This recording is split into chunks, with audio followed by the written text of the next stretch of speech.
Calloused hands worked the weathered nets as morning mist clung to the river. Jacob Porter had spent 20 years alone on these banks. His only companions the rushing water and occasional cry of a heron. The village folk whispered about the hermit fisherman. How tragedy had hollowed him, how he spoke to no one. They said his heart had turned to stone long ago, washed smooth like river rocks. But stones can still feel the cold, and Jacob's nights grew longer each passing year. When 3 hungry children appeared at his fishing spot, something stirred in him, a memory of warmth long forgotten. Their mother watched from a distance, pride battling desperation in her eyes. Could a man who had forgotten how to live remember how to love? Before we jump back in, tell us where you're tuning in from, and if this story touches you, make sure you're subscribed because tomorrow I've saved something extra special for you. Dawn came as it always did to Jacob Porter's riverside shack. Silently, save for the gentle lapping of water against the weathered dock pilings. He rose before the sun, bones creaking like the old pine floorboards beneath his feet. The cabin was small but sufficient. 1 room with a stone fireplace, a narrow bed in the corner, a rough-hewn table, and a single chair. No photographs adorned the walls, no keepsakes cluttered the shelves. Just tools of his trade hung from pegs with methodical precision. Jacob lit a lantern and put water to boil on the wood stove. Outside, mist hovered above the river's surface, ghost-like in the early light. This was his favorite time, before the world fully woke, before memory could take hold. Breakfast was simple. Coffee black as pitch and yesterday's cornbread. He ate standing at his window, watching the river with the focus of a man who had learned to read its moods and secrets. The Willow Creek was generous to those who respected it, Jacob knew. It had fed him for 20 years when nothing else would. His movements were economical as he gathered his gear. Nets hung from a clothesline, still damp from yesterday's washing. His wooden boat, the only thing he maintained with something approaching love, rocked gently against the dock. The oars fit his palms like they'd grown there.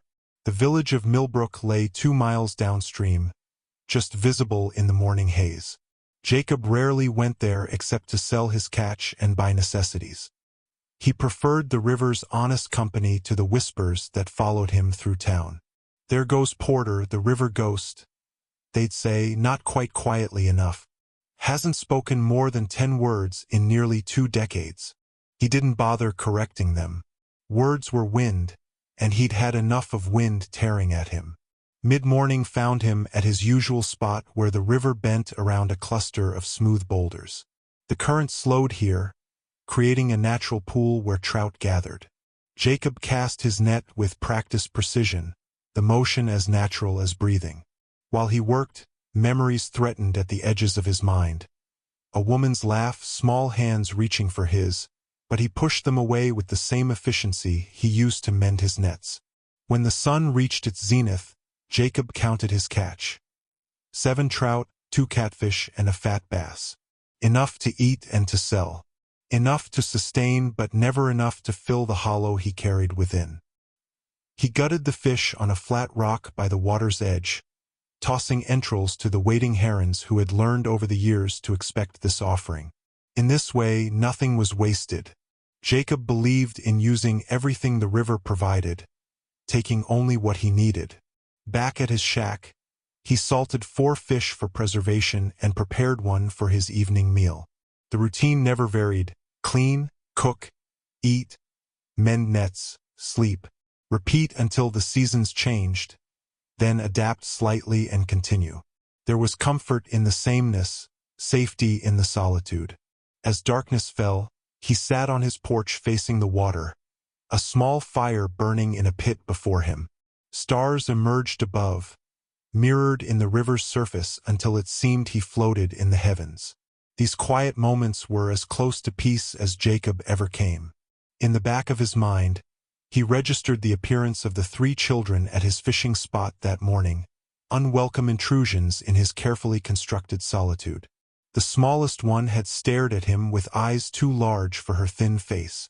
The boy had fidgeted with a carved wooden fish, rubbing it like a talisman. The oldest girl had stood slightly ahead, protective despite her own obvious hunger. Jacob shifted uncomfortably in his chair.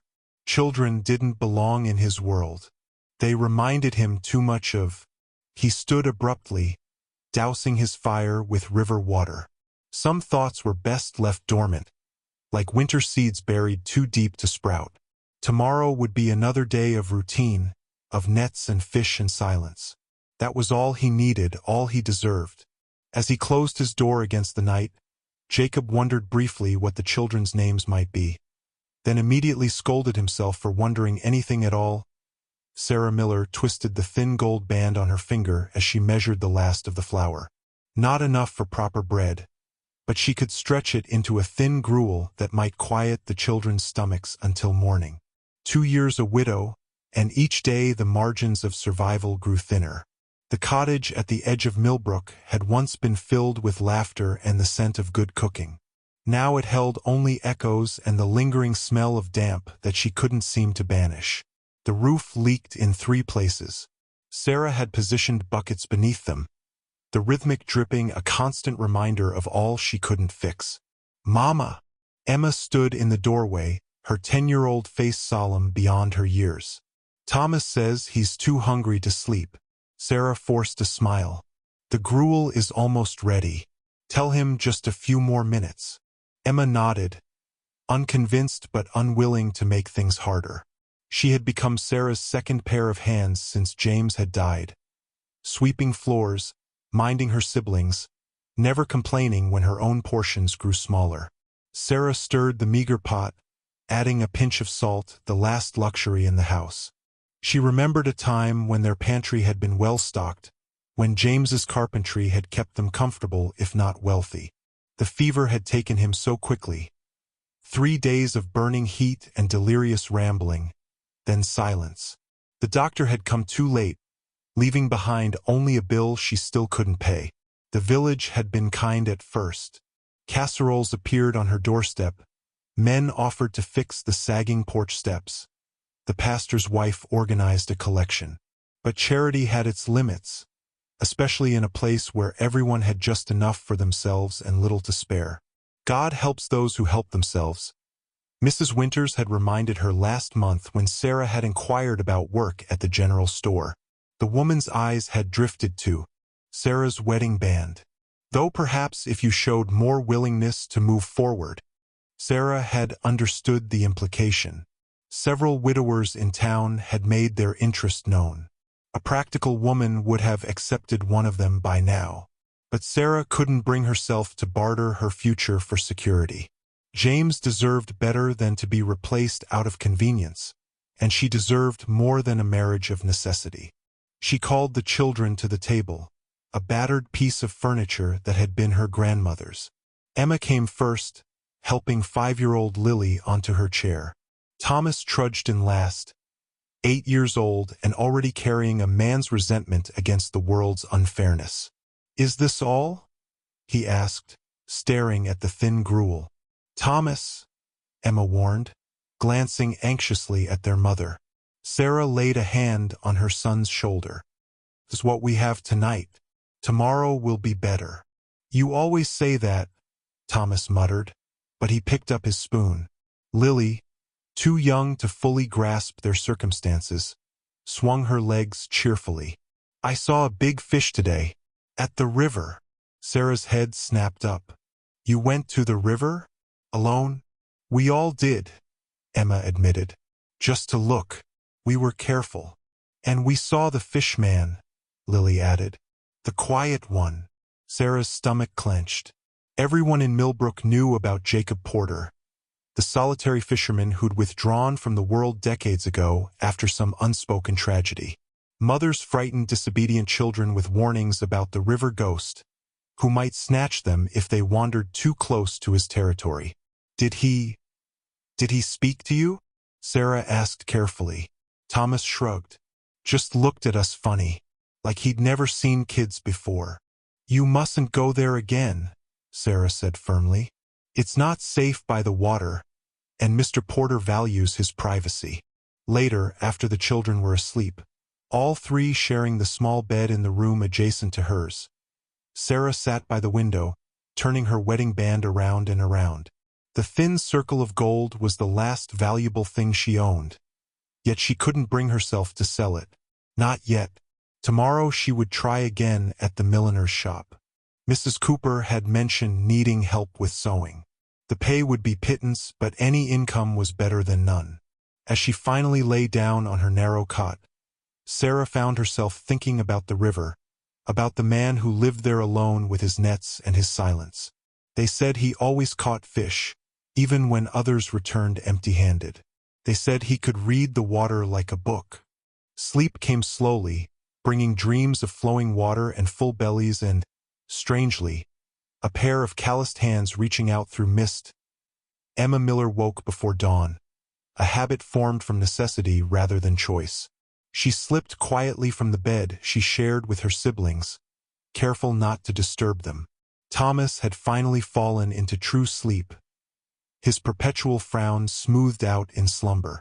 Lily curled against him, thumb in mouth, a habit their mother tried gently to break, though Emma secretly thought her little sister deserved whatever comforts she could find. The floor was cold beneath Emma's bare feet as she moved to check the rain buckets. 2 were nearly full. She emptied them outside with practiced efficiency. At 10 years old, Emma understood responsibility in ways her friends did not. Since her father's death, she had become her mother's lieutenant, a role she accepted without complaint, though it sometimes felt heavy on her narrow shoulders. In the kitchen, she stoked the banked fire in the stove before her mother awoke. It was their morning ritual.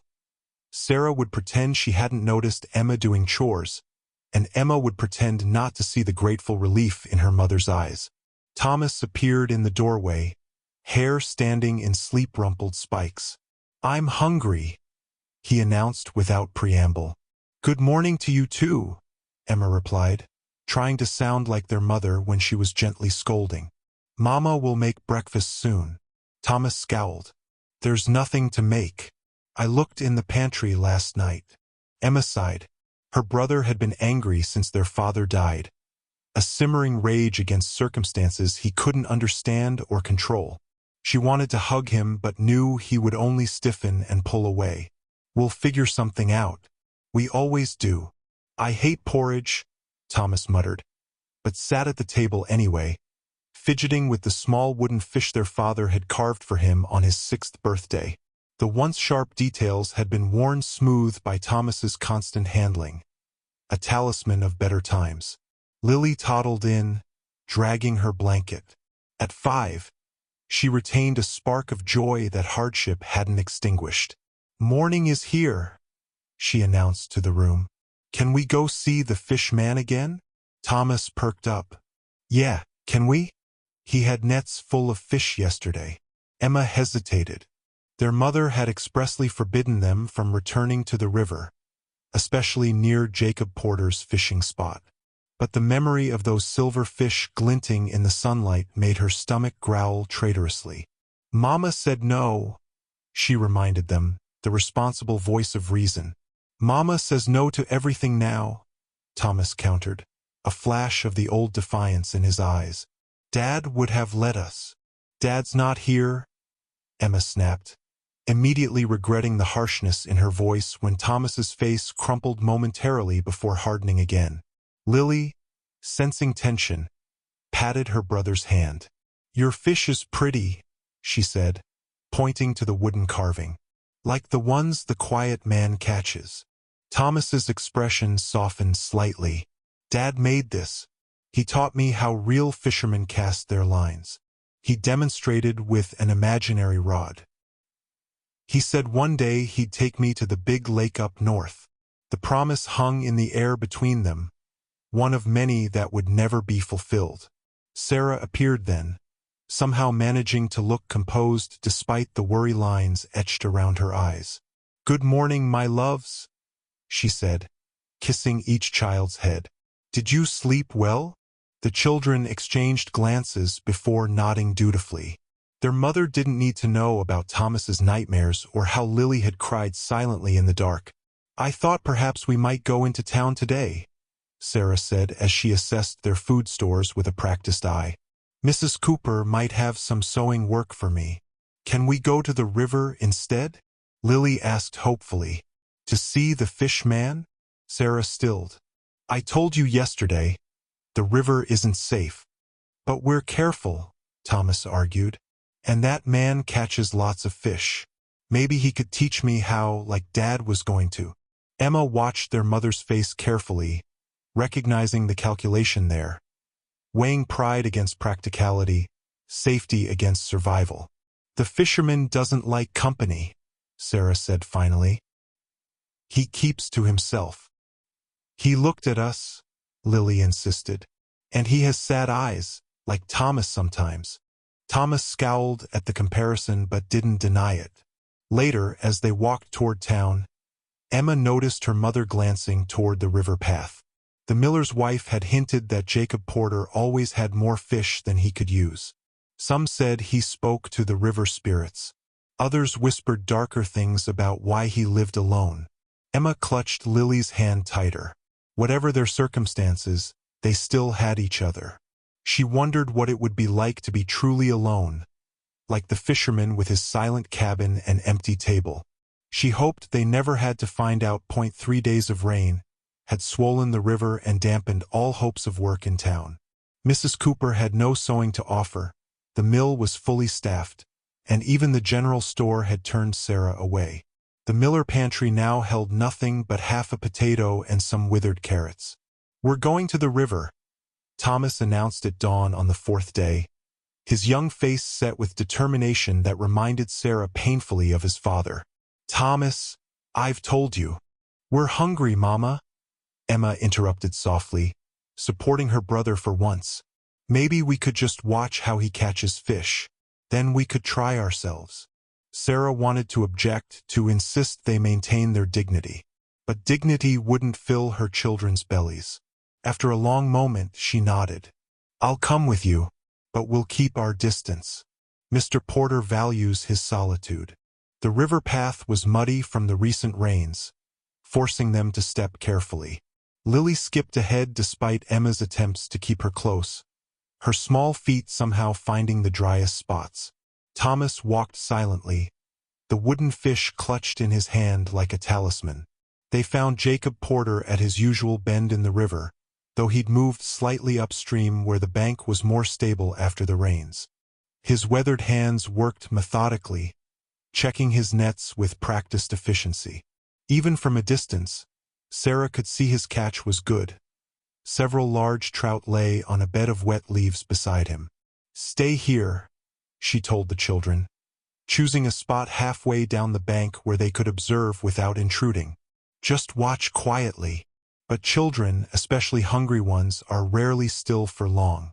Lily broke away first, scrambling down the muddy slope before Sarah could catch her. Hello, fish man, the little girl called out, waving enthusiastically.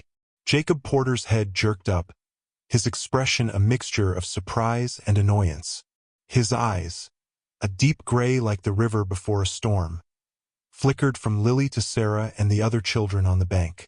Lily, come back here, Sarah called, mortified. She hurried down the slope, trying not to slip in the mud. But Thomas had followed his sister, emboldened by her approach. He stood a few feet from the fisherman, staring openly at the trout. Did you catch all those today? He asked, his voice carrying a rare note of admiration. Jacob Porter looked at the boy for a long moment before giving a single nod. His gaze dropped to the wooden fish in Thomas's hand.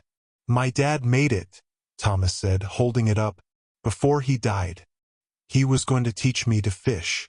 Sarah reached the bottom of the bank, Emma close behind.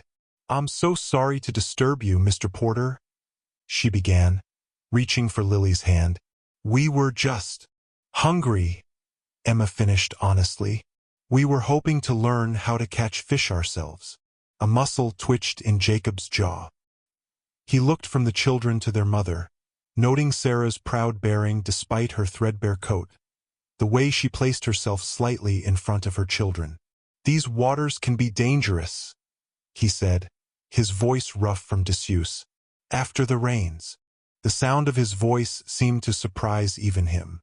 Sarah realized with a start that this might be the first conversation he'd had in years. Lily, fearless as only a 5-year-old could be, pointed to his catch. "Those fish are big." Jacob's gaze lingered on the child's thin face, the 2 prominent cheekbones, the hopeful eyes. Something flickered across his features, a shadow of emotion quickly suppressed. He looked down at his calloused hands, turning them palm up as if seeing them for the first time. "My hands have only provided for myself," he said, the words seeming to come from some deep, forgotten place. Then, with a decisiveness that belied his hesitation, he reached for his nets and cast them deeper into the river, into the current where the largest fish swam. Sarah watched, transfixed, as he worked with focused intensity. Within minutes, he had pulled in a net full of silvery fish, more than she had seen in one place since the village festivals of her childhood. Jacob Porter sorted through his catch methodically. Without looking up, he said, "The large trout. Take it." Thomas stepped forward eagerly, but Emma placed a restraining hand on his shoulder.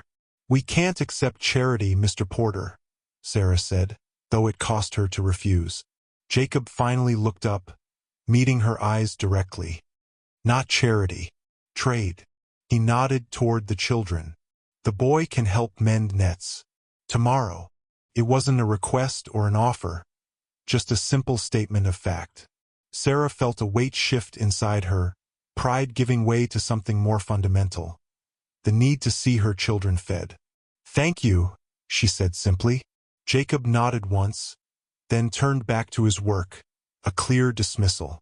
But as they climbed the bank, Thomas clutching the large trout with both hands, Sarah glanced back. The solitary fisherman was watching them, his expression unreadable. Something had shifted, like the river changing course after a storm.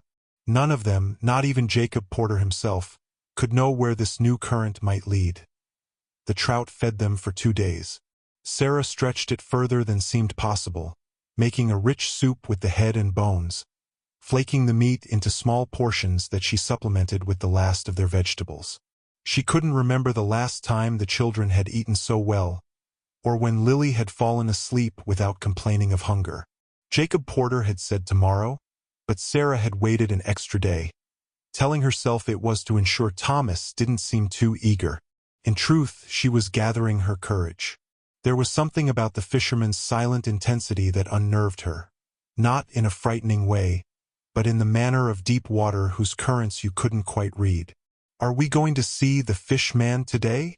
Thomas asked on the 3rd morning, more animated than he'd been in months.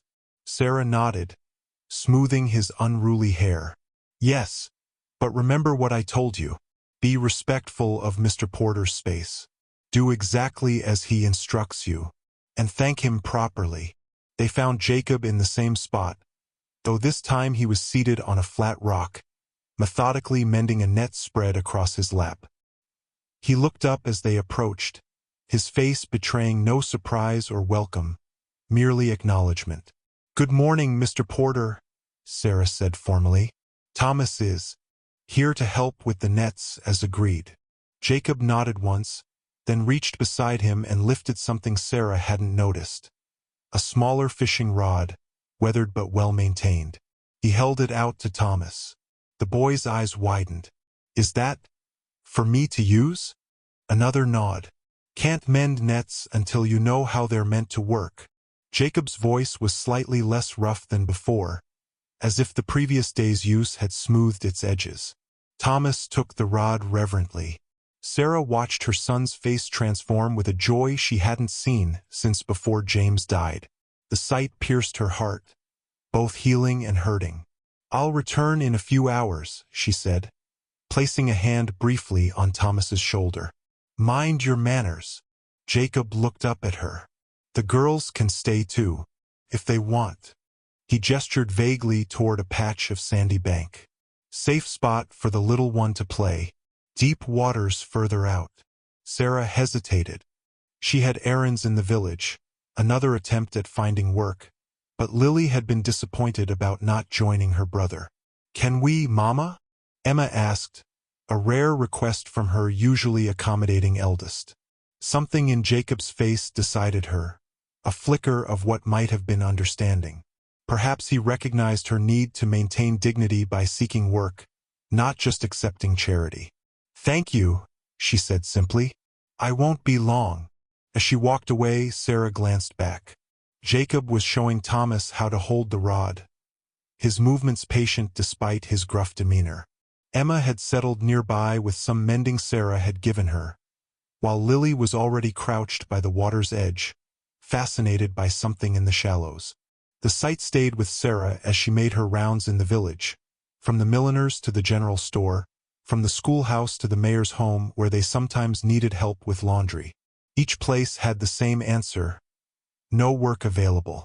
At the edge of town, she paused near the church. The pastor's wife, Mrs. Winters, was tending the small garden outside the parish house. "Good morning, Sarah," the older woman called, her tone friendly enough though her eyes held the same assessment they always did, calculating Sarah's worth based on her appearance, her prospects, her potential for becoming a burden on the community. "Good morning, Mrs. Winters. I haven't seen your children at Sunday school these past weeks." The observation carried a gentle rebuke. "They've been helping me at home," Sarah replied, not mentioning that Emma's only dress had become too threadbare for church, or that Thomas refused to sit through services since his father's funeral. Mrs. Winters straightened, brushing soil from her hands. "I heard you were seen at the river yesterday, near Jacob Porter's fishing spot." The slightest emphasis on the name conveyed volumes. "Mr. Porter was kind enough to show Thomas some fishing techniques," Sarah said carefully. "I see."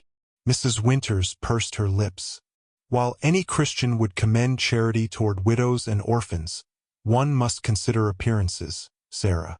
A woman in your position cannot be too careful about her reputation." Heat rushed to Sarah's cheeks. "Mr. Porter has been nothing but respectful, Mrs. Winters, and my children are learning a valuable skill." The pastor's wife sighed. "Of course, dear. I'm merely concerned for your welfare. Porter has been alone so long. People talk, you understand." Sarah did understand. In a small village like Millbrook, survival often depended as much on neighbors' goodwill as on one's own efforts. But she also understood hunger, and the look in her children's eyes when they ate properly for the first time in months. "Thank you for your concern," she said, keeping her voice steady. "If you hear of any work available, I would be most grateful." When she returned to the river, she found a scene she could never have imagined. Thomas was standing knee-deep in the shallows, concentrating fiercely as he attempted to cast his line. Jacob stood nearby, occasionally adjusting the boy's stance with brief, economical gestures. Lily had fallen asleep on Emma's lap, a collection of pretty stones arranged beside them. And beside the girls, laid carefully on a large leaf, were 4 fresh fish, enough for several meals. Jacob looked up as Sarah approached, something almost like embarrassment crossing his features. "The boy has a knack," he said gruffly. "Caught the smallest one himself." Thomas beamed with pride, and Sarah felt something tight in her chest loosen just a fraction. Autumn painted the riverside in amber and rust, leaves spiraling down to rest on the water's surface before being carried away by the current. Each morning brought frost that melted by midday, but the air held the promise of colder days to come. For 6 weeks, the pattern had held. 3 days a week, Thomas would help Jacob with the fishing, while Emma watched Lily nearby. The arrangement had evolved without formal discussion, Jacob providing fish, Thomas learning river lore, and Sarah maintaining her dignity through the pretense that it was a fair exchange of labor. Sarah had finally found sporadic work mending clothes for the wealthier families in town. The income was meager but welcome, allowing her to buy flour and salt, occasionally even sugar for the children. Between this and Jacob's fish, they were surviving, but winter loomed like a shadow on the horizon. "First snow will come before month's end," Jacob said one afternoon as he and Thomas pulled in the day's catch. It was the closest thing to casual conversation he had attempted. Sarah, who had finished her mending early and come to collect the children, looked up sharply. "So soon?" Jacob nodded, his eyes on the river. "Geese are flying earlier. Beaver dams are higher. Winter will be harsh." The simple assessment sent a chill through Sarah that had nothing to do with the autumn air. Their cottage roof still leaked. The woodpile was far too small. The blankets they owned were thin from years of use. "We'll manage," she said, more to herself than to him. Jacob glanced at her, then at the children. Thomas was showing Emma how to bait a hook, while Lily constructed an elaborate arrangement of pebbles and twigs at the water's edge. Over the weeks, all three had lost their wariness around the fisherman. Even Lily would sometimes chatter at him, apparently unbothered by his minimal responses. "River slows in deep winter," Jacob said after a long silence. "Ice forms at the edges. Fishing gets harder." Sarah understood what he wasn't saying. His consistent generosity would become more difficult to maintain when the river yielded less. "We've imposed on your kindness too long already," she said quietly. "The children and I will find other ways to get by." Something flickered across Jacob's weathered face, a frown so brief she might have imagined it. He turned away, busying himself with coiling a length of rope. The first true cold snap came 3 days later. Sarah woke to find frost patterns on the inside of the cottage windows and her breath visible in the chill air. The children huddled together in their bed, sharing warmth beneath their threadbare blankets. "No school today," she told them as she struggled to light a fire with their dwindling wood supply. "Too cold for you to be out." "But what about Mr. Porter?" Thomas asked, his disappointment evident.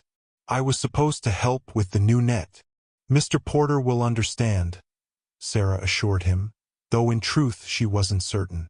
Jacob's feelings, like the deepest parts of the river, remained largely unfathomable to her. By midday, the weak sun had done little to warm the air. Sarah had the children help her stuff rags into the worst of the window cracks, but the wind still found its way in, carrying an icy bite. A sharp knock at the door startled them all.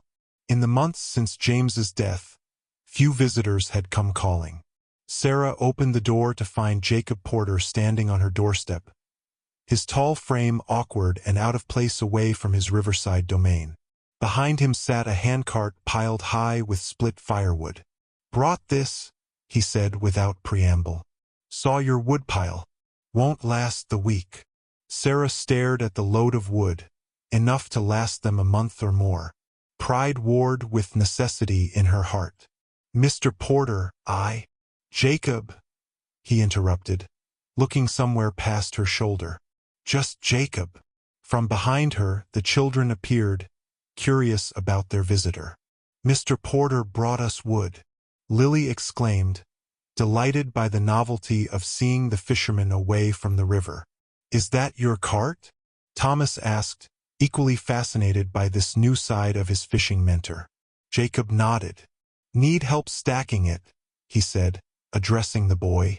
"By the south wall. Sun warms it longer there." As Thomas eagerly rushed to help, Sarah noticed what she'd missed at first glance. In addition to the firewood, the cart held several folded blankets, patched but thick and serviceable. "Can't accept all this," she said softly when the children were occupied. "It's too much." Jacob finally met her eyes directly. Something in his gaze made her heart beat faster. Not fear, but a recognition of something equally powerful. "Winter's coming," he said simply. "Children need warmth." He turned away before she could respond, going to help Thomas arrange the wood in a neat stack. Sarah watched as he patiently showed her son how to interlock the pieces for stability, his large hands gentle in their guidance. That night, wrapped in the blankets Jacob had brought, the children slept soundly for the first time in weeks. Sarah sat by the window, watching snowflakes begin their silent descent in the moonlight. The fire in the hearth, built from Jacob's wood, cast a warm glow throughout the small cottage. Something was changing, like ice breaking up on the river in spring. Sarah wasn't sure whether to welcome it or fear it.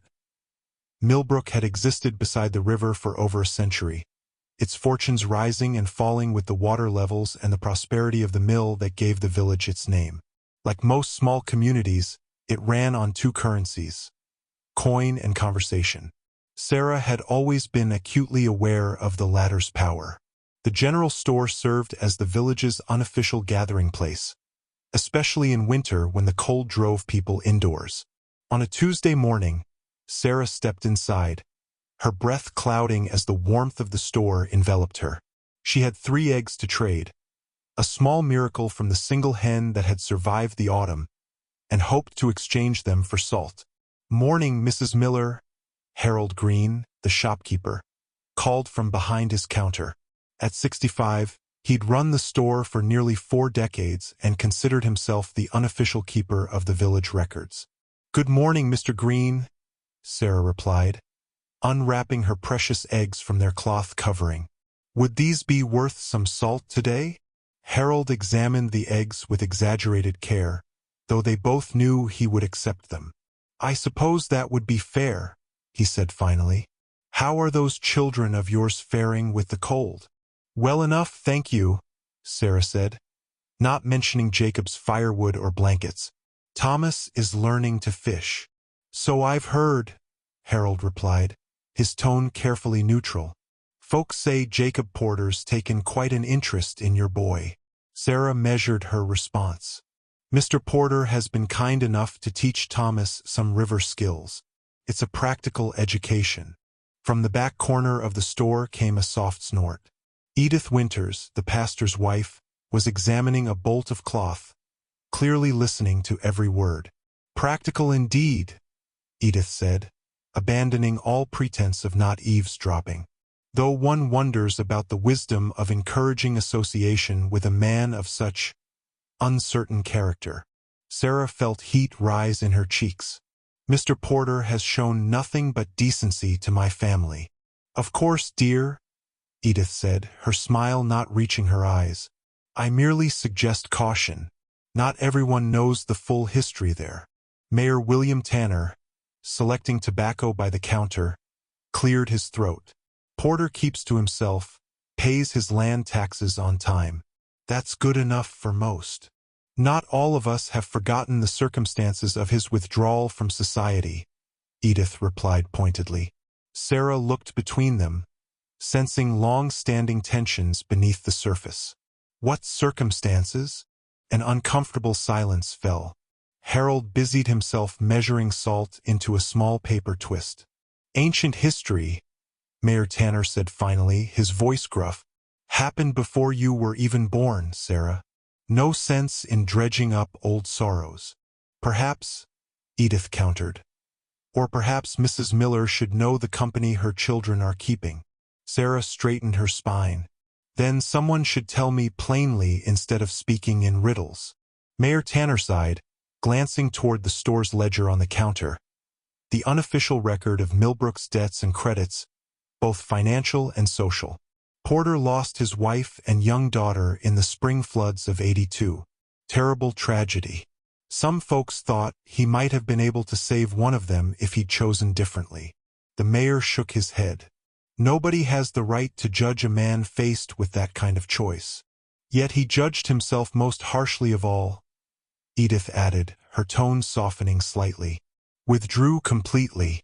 Hasn't set foot in church since the funeral. Some wounds fester when they're not exposed to the light of forgiveness."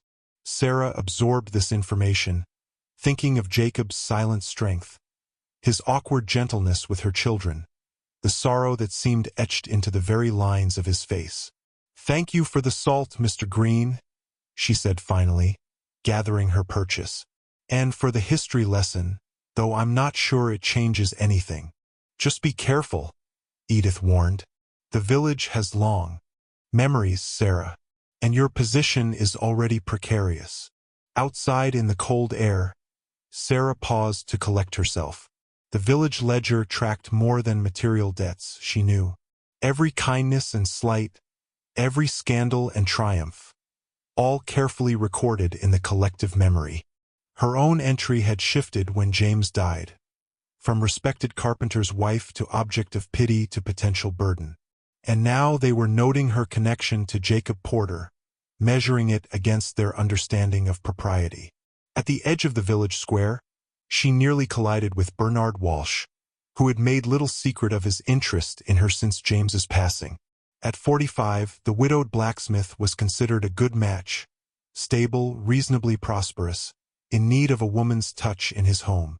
"Mrs. Miller," he said, tipping his hat, "you're looking well today." "Mr. Walsh," she acknowledged with a nod. "I noticed your cottage eaves are sagging on the south side," he continued. "I could come by and shore them up before the next heavy snow. No charge, of course." The offer was generous, but Sarah recognized it for what it was, an opening gambit. "Thank you, but we're managing," she replied. Bernard's gaze sharpened.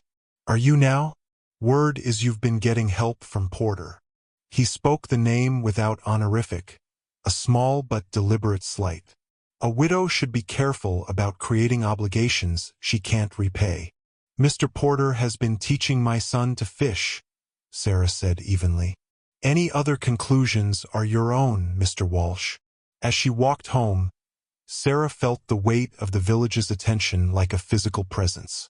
The invisible ledger had new entries now, tallying her choices, measuring her worth. She wondered what Jacob's entry contained. 20 years of solitude distilled into whispers and judgments. And now, her name was being written alongside his.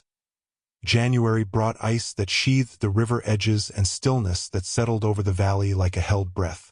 For nearly a week, bitter winds swept down from the north, forcing even the hardiest souls to remain indoors. Jacob hadn't seen the Miller children in days, though he told himself this was for the best. The cold was too severe for them to be traipsing to the river. Still, he found himself listening for their voices, particularly Thomas's eager questions or Lily's bright chatter. The silence of his routine, once comforting, now felt hollow. When the wind finally relented, Jacob made his way to his winter fishing spot, a deeper pool downstream where the current kept the water from freezing completely. His breath hung in white clouds as he worked, fingers stiff despite his gloves. After 3 hours, his nets remained virtually empty, 2 small perch hardly worth the effort of cleaning. The next day yielded similar results. And the next. By the 4th day of empty nets, Jacob faced a truth he'd been avoiding. The winter had driven the fish to deeper waters than he could safely reach from shore. In ordinary years, this wouldn't concern him greatly. He had smoked and preserved enough fish to see himself through the lean months. But this year was different. This year he had promised, not in words, but in actions, to help feed 3 hungry children and their mother. Jacob stared at his empty nets, an unfamiliar feeling tightening his chest. He recognized it belatedly as fear, not for himself but for the Millers. He had allowed them to depend on him, and now he was failing them. On the 5th day, Thomas appeared at the river, his thin frame bundled in layers of clothing, his face pinched with cold. "Mr. Porter," he called, picking his way carefully along the icy bank. "Mama sent me to check if you were all right. We haven't seen you in ages." Jacob felt something twist inside him at the concern in the boy's voice. "River's not giving up much," he admitted gruffly, gesturing to his meager catch, a single trout and a bony carp. Thomas's face fell as he understood the implications. "Oh, how are you managing?" Jacob asked, the question feeling awkward on his tongue. Conversation was still an unpracticed skill after so many silent years. "All right, I guess," Thomas said, but his gaze dropped to the frozen ground. "Emma's been helping Mama with extra sewing. The Tanners need new shirts for spring." He scuffed his boot against the ice. "Lily's got a cough." Jacob nodded, absorbing this information. "The fish will come back when it warms," he said, trying to offer some reassurance. "I know." Thomas straightened his shoulders, trying to look braver than his 8 years. "We'll be fine. Mama always figures something out. But as the boy turned to leave, Jacob noted how his coat, already too small last autumn, strained across his shoulders. The child was growing, as children do, unconcerned with whether there were resources to accommodate such growth. That night, Jacob sat before his fire, staring into the flames as if they might offer a solution. The logical part of him argued that the millers weren't his responsibility. Sarah was resourceful, and the village, for all its judgmental ways, wouldn't let the children starve.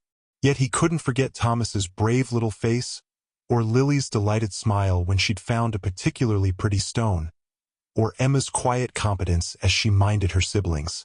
Most of all, he couldn't forget Sarah, her fierce dignity, her grateful eyes when she thought he wasn't looking, the way she never asked for help directly but accepted it with grace when offered. Jacob's gaze drifted to the small trunk he kept pushed against the far wall of his cabin. He hadn't opened it in years. It contained the few mementos he'd preserved of his former life, of Claire and little Mary. Opening it would be like reopening a wound he'd spent 20 years trying to close. But there was something else in that trunk too. Something that might help now. The lock was stiff with disuse. Inside, the contents lay exactly as he'd arranged them all those years ago. Claire's shawl, Mary's carved wooden doll, the family Bible with their names inscribed inside. Beneath these treasures was what he sought, a leather pouch containing the money he'd set aside for Mary's education. Money that had seemed pointless after the flood took her. Jacob hefted the pouch, feeling its weight. He'd added to it over the years, in moments of weakness when he imagined what might have been. It wasn't a fortune, but it was more than enough to see the millers through winter. But how to give it to them? Sarah would never accept outright charity, especially not such a substantial sum. Her pride, a quality Jacob understood all too well, would prevent it. As dawn approached, Jacob came to a decision. There was one place he hadn't tried fishing yet, the deep pool at the river bend, where the current ran swift and dangerous even in summer. In winter, with ice making the rocks treacherous, most considered it suicidal. But Jacob knew the river better than anyone. If there were fish to be caught, they would be there, where the cold was less likely to drive them away. It was a risk, but one he was suddenly willing to take.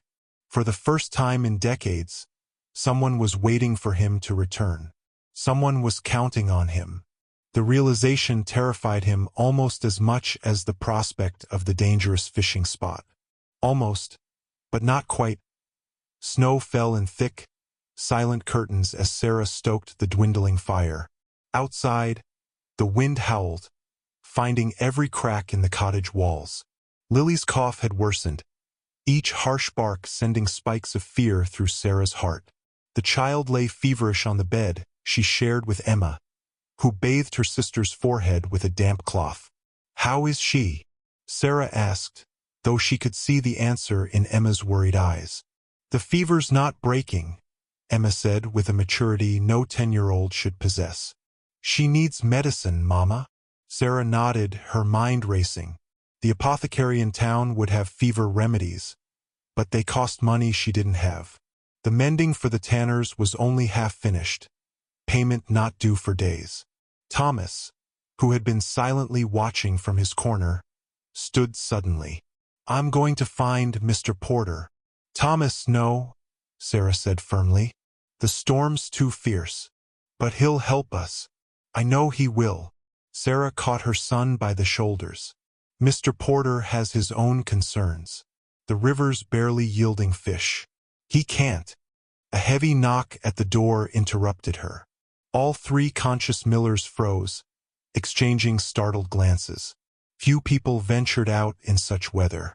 Sarah opened the door to find Jacob on her threshold, snow coating his shoulders and hat, a burlap sack in his hands. His face was grim, but his eyes softened at the sight of her. "Jacob," she said, relief washing through her. "Come in, please." He stepped inside, bringing a blast of cold air with him.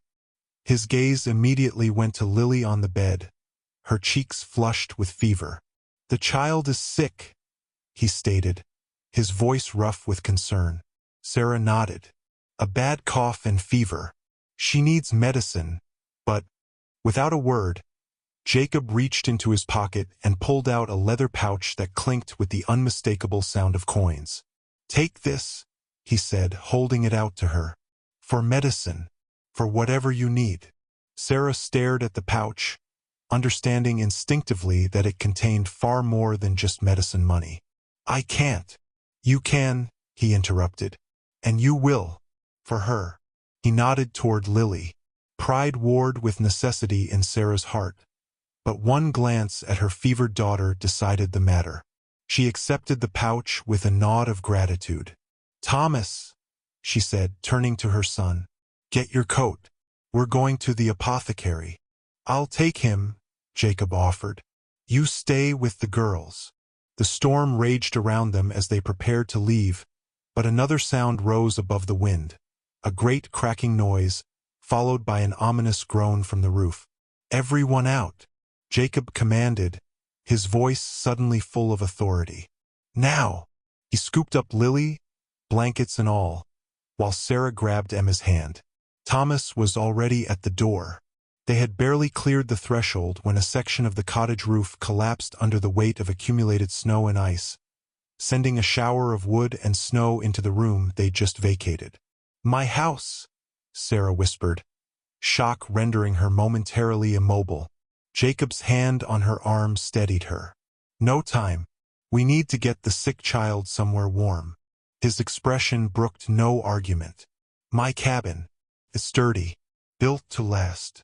The journey to Jacob's riverside cabin was a blur of swirling snow and biting wind. By the time they arrived, Lily was shivering violently despite the blankets wrapped around her, and everyone's extremities were numb with cold. Inside, Jacob's cabin was blessedly warm, a banked fire waiting to be built up again. He moved with efficient purpose, laying Lily on his bed, adding wood to the fire, setting water to boil. "Thomas, you'll go for medicine when the storm abates," he instructed. "For now, we keep her warm." Sarah sat beside her daughter, stroking her hair back from her fevered brow. The cabin was simple but solid, with none of the drafts that plagued her own cottage. Her gaze wandered over the sparse furnishings until it caught on something unexpected. A small carved wooden doll sitting atop a trunk in the corner. Jacob followed her gaze and went very still. "I didn't know you had a child," Sarah said softly. For a long moment, she thought he wouldn't answer. When he did, his voice was so low she had to strain to hear it. "I had a daughter, Mary. She was 5 when the river took her." His eyes, when they met Sarah's, held 2 decades of unspoken grief. "And my wife, Claire." Understanding dawned. The tragedy the villagers had alluded to, the reason for Jacob's isolation. "I'm so sorry," she whispered. Jacob moved to the trunk and opened it with reverent care. He removed a faded photograph and brought it to Sarah. A smiling woman with kind eyes held a small girl with Jacob's serious expression. "It was spring flood season," he said, each word seeming to cost him greatly. "I was checking the fishing lines. Claire took Mary to gather wildflowers on the high bank. I heard the screams." His voice faltered. The bank had collapsed. They were both in the water. I could only reach one in time." Sarah's heart constricted. "You had to choose." Jacob's face was a mask of ancient pain. "I reached for Mary first, had her hand, but the current, it pulled her away. Couldn't hold on. Then Claire was gone too." His eyes closed briefly. "Some in the village thought I should have saved my wife first, that she could have given me more children." "No one has the right to judge such a moment," Sarah said fiercely. "I judged myself harshest of all," Jacob replied. "For 20 years. Lily coughed weakly from the bed, drawing their attention back to the present crisis. Jacob looked at the sick child, then at Emma and Thomas hovering nearby, their faces solemn with cold and worry. "Until now," he added quietly. "Until them." The admission hung in the air between them, a truth finally spoken after decades of silence. The storm passed by morning, leaving a world transformed by pristine white. As soon as the paths were navigable, Jacob and Thomas made their way to the village for Lily's medicine. The apothecary, Mr. Wilson, raised his eyebrows at the sight of them together but asked no questions as he prepared the fever remedy. Word spread quickly through Millbrook that the Miller family had spent the night at Jacob Porter's cabin after their roof collapsed. By midday, when Jacob accompanied Sarah to the general store for supplies, the whispers were impossible to ignore. "Mrs. Miller," Harold Green greeted them with forced joviality. "We heard about your roof. Quite fortunate that Mr. Porter was nearby to assist." Several customers paused their shopping to observe this interaction, barely disguising their curiosity. "Yes, we were very fortunate," Sarah replied steadily. "Jacob has been most kind." The use of his first name sent a ripple of raised eyebrows through the onlookers. Jacob stood silently beside her, his face impassive but his body tense, like a man preparing for a blow. "I'm sure the church committee could arrange some assistance with repairs," Harold offered, his gaze flicking between them. "Perhaps you could stay with the Winters family until your home is habitable again." Before Sarah could respond, the bell above the door jangled as Bernard Walsh entered, stamping snow from his boots. He stopped short at the sight of Sarah and Jacob. "Mrs. Miller," he said, nodding stiffly, "I heard about your misfortune. I'd be happy to look at your roof once the weather settles." "Thank you, Mr. Walsh," Sarah said politely, "but we have matters in hand." Bernard's jaw tightened as he glanced at Jacob. "I'm sure you do, though some might question the propriety of your current arrangements." A hush fell over the store. Jacob's hands curled into fists at his sides, but his expression remained carefully blank. "My children's welfare is my only concern," Sarah said, her voice cooling. "Propriety takes second place to keeping them safe and warm." "Of course," Bernard said, his tone suggesting anything but agreement, though one wonders if they're truly safe with a man who couldn't even protect his own family. The cruelty of the statement hung in the air like a physical thing. Jacob went utterly still beside her. "Mr. Walsh," Harold exclaimed, shocked despite his own curiosity. Sarah felt a surge of protective rage. "You will not speak of matters you don't understand," she said, her voice low but carrying in the silent store. "Jacob saved my children when our roof collapsed. He has shown nothing but kindness and respect to my family." "Kindness, is it?" Bernard's face flushed with anger. "The whole village knows he's been providing for you for months. What does he expect in return, I wonder?" Jacob moved then, a single step forward that caused Bernard to take an instinctive step back. When Jacob spoke, his voice was quiet but held a dangerous edge. "You dishonor her with such implications," he said. "And yourself." Bernard's hand moved to his belt where a small knife hung. "You've been alone too long, Porter. Forgotten how to talk to your betters. That's quite enough." Mayor Tanner's authoritative voice cut through the tension as he stepped into the store. "Bernard, you're speaking to a lady and a property owner who pays his taxes. Mind your tongue in my presence." Bernard hesitated, then turned and strode out, slamming the door behind him. Mayor Tanner sighed heavily. "My apologies, Sarah. Mr. Porter." He glanced around at the avid faces of the other customers. "Don't you all have somewhere to be?" The onlookers reluctantly dispersed, though several lingered within earshot. "Jacob," the mayor continued, "I've been meaning to speak with you. The spring committee is planning improvements to the river path. As our resident expert on the waterway, your input would be valuable. The offer of inclusion in village affairs, something that hadn't happened in 20 years, was clear in its intent." Mayor Tanner was publicly extending an olive branch. Jacob looked startled, then gave a short nod. "I'll consider it." As they left the store with their purchases, Sarah noticed people watching from windows and doorways. Some faces held judgment, others curiosity, and a few, like the schoolteacher Miss Abernathy, showed something like approval. "I'm sorry," Sarah said quietly as they walked. "You've lived peacefully for years. Now you're the center of gossip because of us." Jacob was silent for several steps. Then, surprising her, he offered his arm for support on the slippery path. "Peace isn't the same as living," he said finally.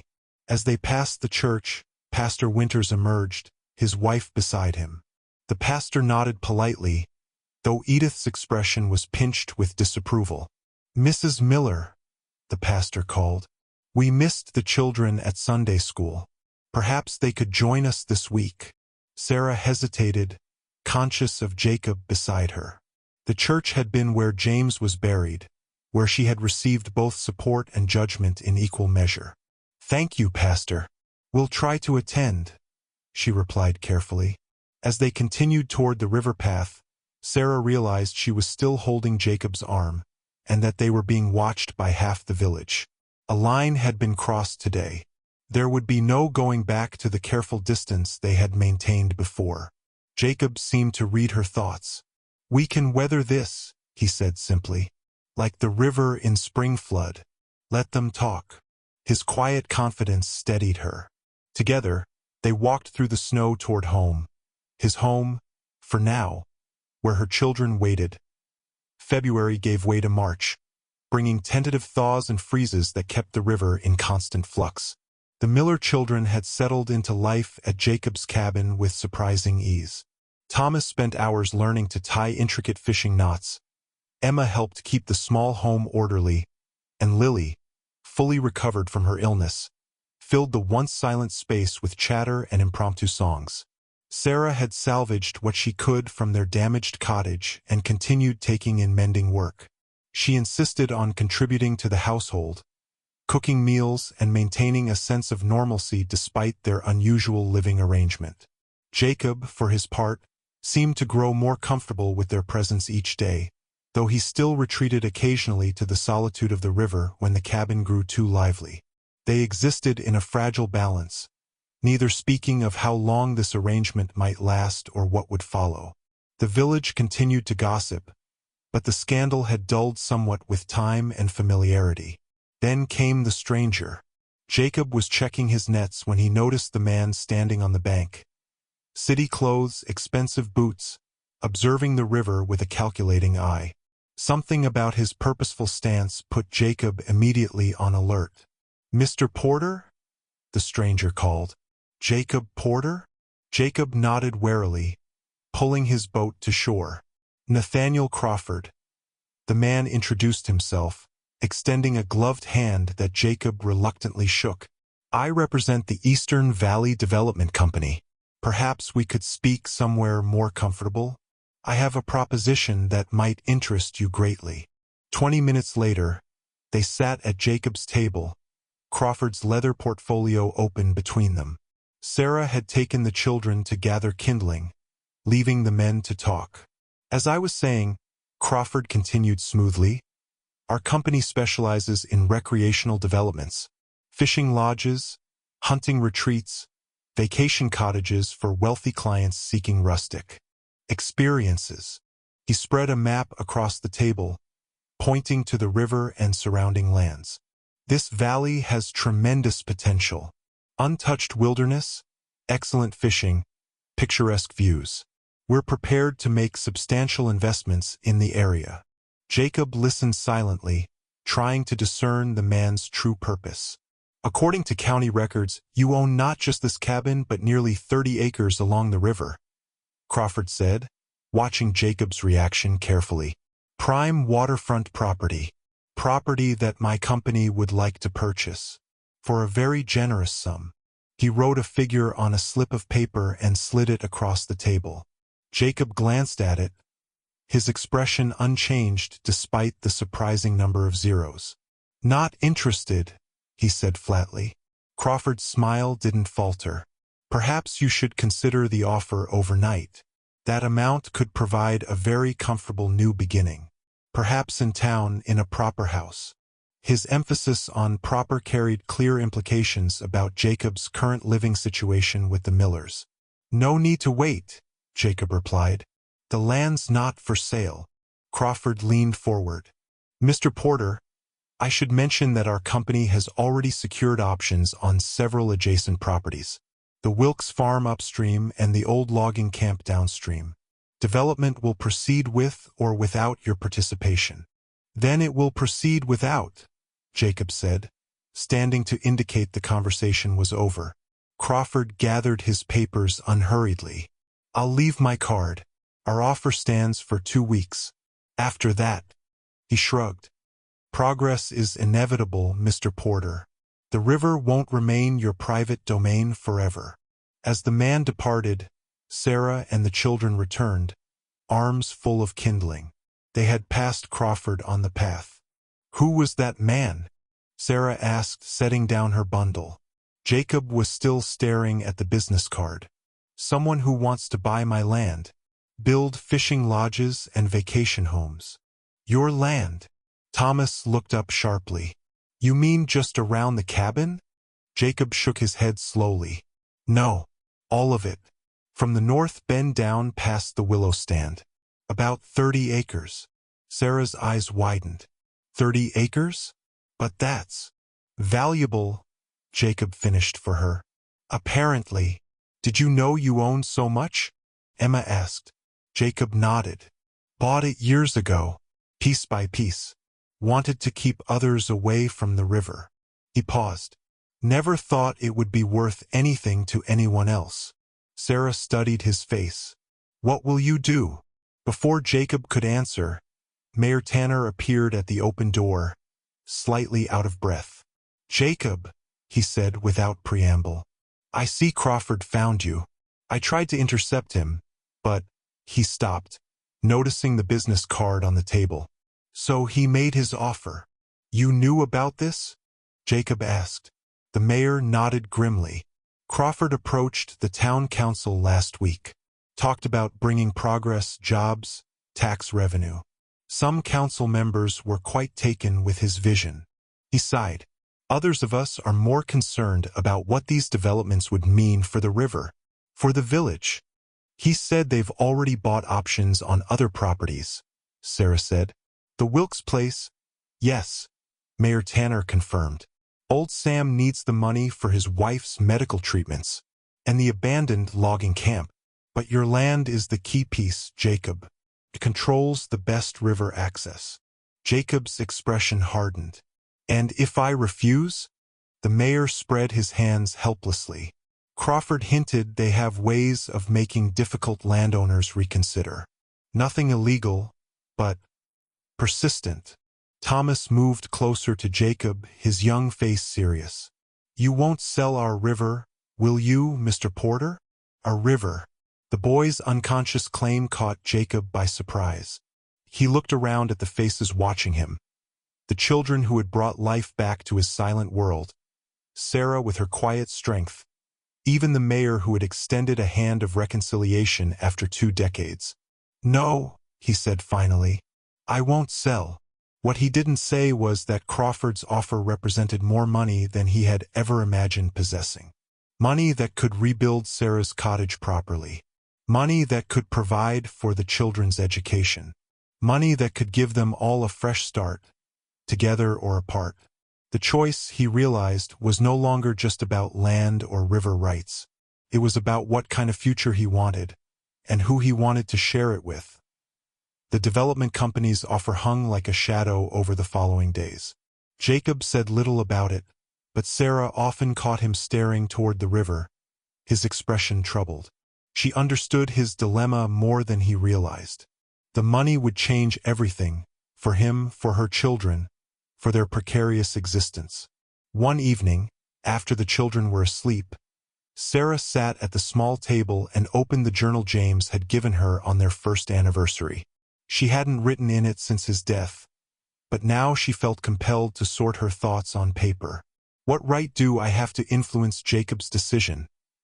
she wrote, her pen moving slowly across the page. "Asterisk, this land is his life's work, his sanctuary. Yet the children have grown so attached to him, to this place. Thomas speaks of nothing but fishing and river lore. Emma helps Jacob mend nets as if she's done it all her life. And Lily, dear Lily, calls him Uncle Jake, when she thinks I can't hear. Asterisk. She paused, confronting the truth she'd been avoiding. Asterisk, and I find myself watching for his return when he's on the river, listening for his step on the porch. When did his presence become as necessary as air? Asterisk. Sarah closed the journal abruptly as the cabin door opened and Jacob entered, bringing the cool night air with him. He nodded to her, hanging his coat on its peg with methodical precision. "Children asleep?" he asked, his voice low. "Yes, hours ago. Thomas was exhausted from helping you with the boat repairs." Jacob's mouth curved slightly, not quite a smile but close. "Boy has a knack for woodwork. Like his father, I'd guess." "Yes," Sarah agreed, warmed by his recognition of James's legacy in their son. "Jacob, about Mr. Crawford's offer." "Don't worry," he interrupted. "I've decided to refuse." "I know, but—" She hesitated. "Have you considered what that money could mean? For your future?" "For our future?" She didn't say, though the unspoken words hung between them. Jacob was silent for a long moment. "Money doesn't mean much to me," he finally said. "Never has. But it could mean security, proper house in town, respectability." She swallowed hard. "No more whispers about our arrangement." His gaze sharpened. "Does that bother you? What they say?" "Not for myself," she answered honestly. "But the children. The children are happy here," he said with unexpected conviction. "Happier than they've been since I've known them." "For now," Sarah agreed. "But what about when they're older? Emma will soon be of an age where reputation matters. And Thomas needs proper schooling if he's to make his way in the world." Jacob absorbed this, his face giving away nothing. "And what about you, Sarah? What do you want?" The directness of the question caught her off guard. In the 2 years since James's death, few had asked what she wanted. It was always about survival, about the children's needs, about maintaining appearances. "I want security for my children," she said carefully. "I want them to have opportunities one didn't have. That's not what I asked." Sarah looked down at her journal, its pages filled with thoughts she couldn't quite speak aloud. "I want not to be afraid anymore. Not to wake wondering if today is the day we'll go hungry, or if the roof will last another season, or if illness will take another person She stopped herself. "Another person I care for." Something shifted in Jacob's expression. A softening around the eyes, a tension in his jaw. The money from the sale could provide that security. "Yes," she acknowledged. "But at what cost? This river, this land, it's part of who you are." "Land is just land," he said, though they both knew it was a lie. Sarah gathered her courage. "Jacob, whatever you decide, we'll need to make other arrangements soon. The village is already talking. And your cabin, generous as you've been in sharing it, isn't meant for a family of 5. "What are you saying?" His voice was carefully neutral. "I'm saying we should use some of the money I've saved to repair my cottage. The children and I have imposed on your kindness long enough." Jacob went very still.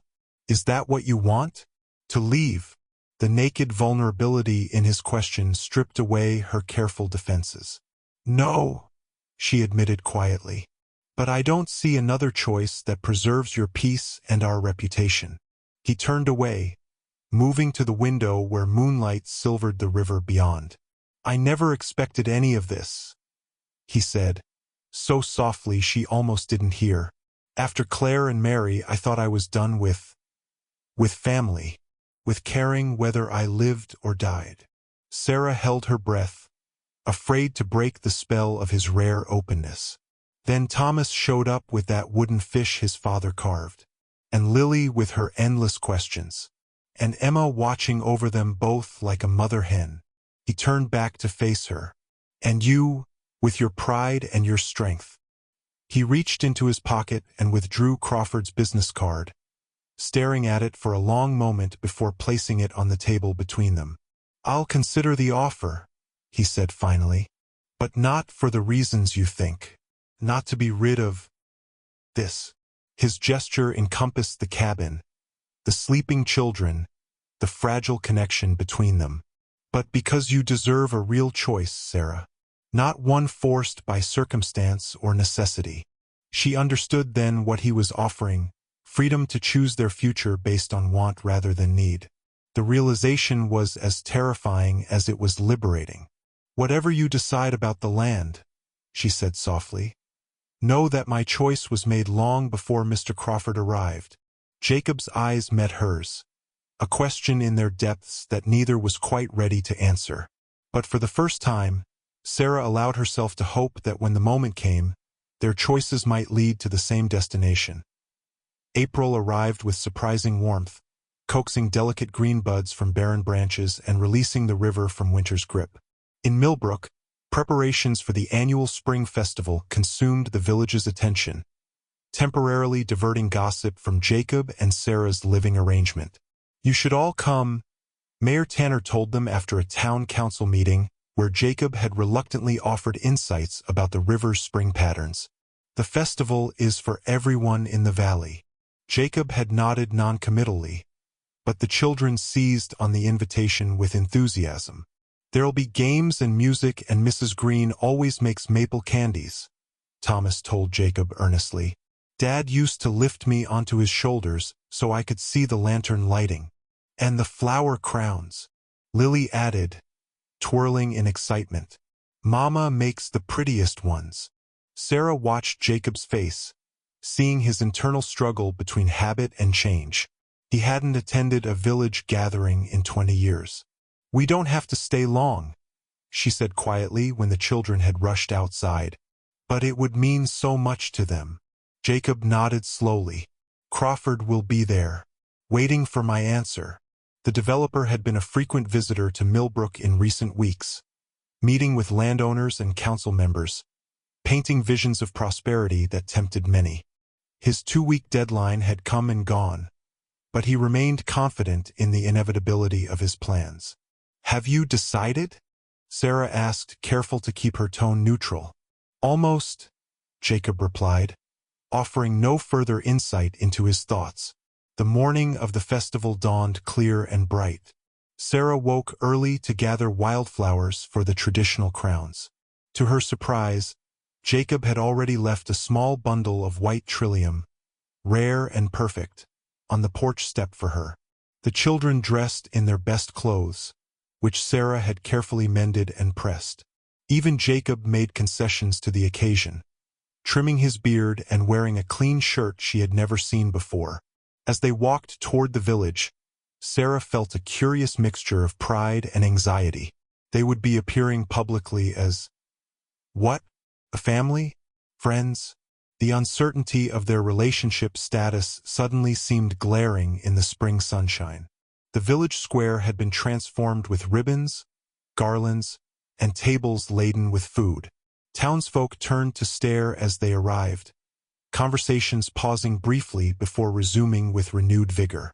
"Jacob Porter at the Spring Festival," Sarah overheard Mrs. Winter's stage whisper to the dressmaker. "Never thought I'd live to see the day." But for every judgmental glance, there were others more welcoming.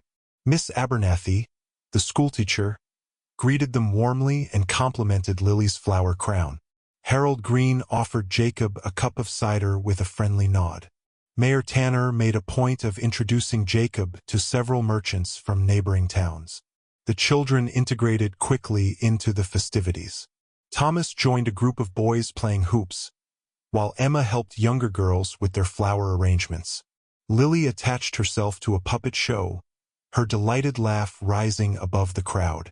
"They seem happy," Jacob observed as he and Sarah found a quiet spot at the edge of the celebration. "They are," she agreed. "It's good for them to be part of the community again." "And you?" he asked, his eyes searching her face. Are you happy? Before she could answer, Crawford appeared, immaculate despite the dusty square, his smile calculating as he approached them. Mr. Porter, Mrs. Miller, he greeted them smoothly. What a charming local custom. So rustic. Jacob nodded stiffly. Crawford, I hope you've had time to reconsider my offer, the developer continued. Several of your neighbors have already committed to our vision for the valley. Progress is inevitable, as I mentioned. So you did, Jacob replied evenly.